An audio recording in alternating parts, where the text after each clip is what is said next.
Welcome to my real estate dojo with Mr. Investor.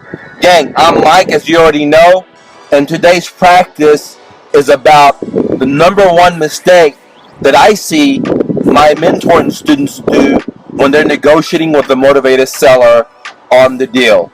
So let's dive in and get started. When you're working with motivated sellers, it's very important that you don't focus about the numbers, how much repair the property needs, or what is the loan debt balance, or what the monthly payments are, or how much equity, or things of that nature when you're talking with a motivated seller and trying to negotiate a deal to create a win-win situation.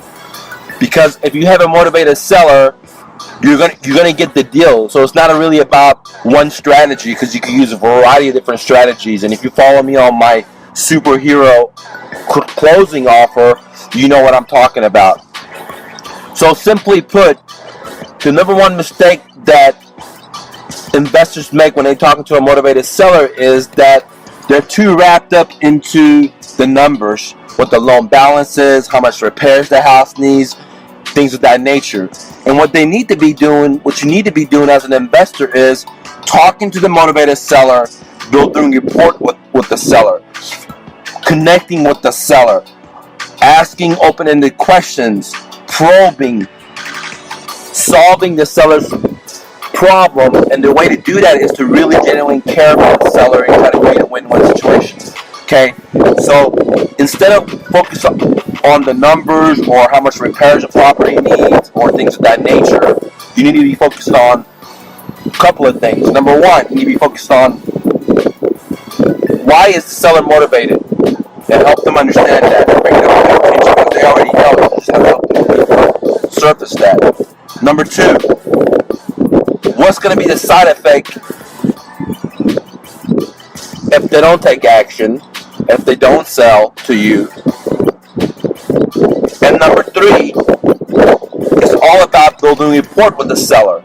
It has nothing to do with the numbers on the property. So if you find a motivated seller, someone that's behind on their house payment, or someone that's going through a divorce, or someone that has a job relocation, or someone that has a house outside of the state, or a tired landlord, or there was a death in the family, if you find a motivated seller, then what you need to do is talk about their problem and how you're going to solve their problem, and then more importantly, become friends with them and build rapport with them and credibility, and ask a lot of questions and really care for them.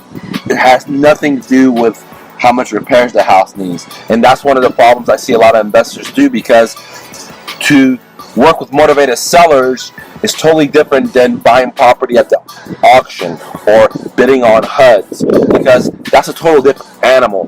Dealing with motivated sellers, it takes a sophisticated investor to go and find the sellers, target the sellers, talk to the sellers, negotiate with the sellers.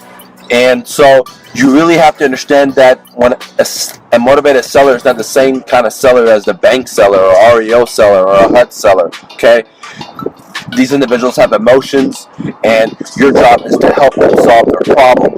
So you build credibility, and you seem like the expert, and you seem like the person that really cares compared to all the other investors, and you're able to get the deal. So in a nutshell, the number one mistake that most of my students do is when they get on the phone or when they go to the seller's home, they're talking about the numbers, what the debt is, how much repairs it needs, etc.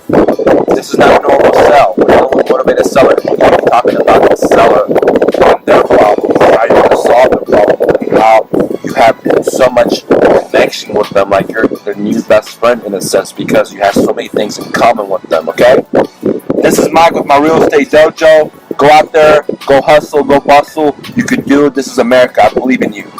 Have a great day, and I'll talk to you soon.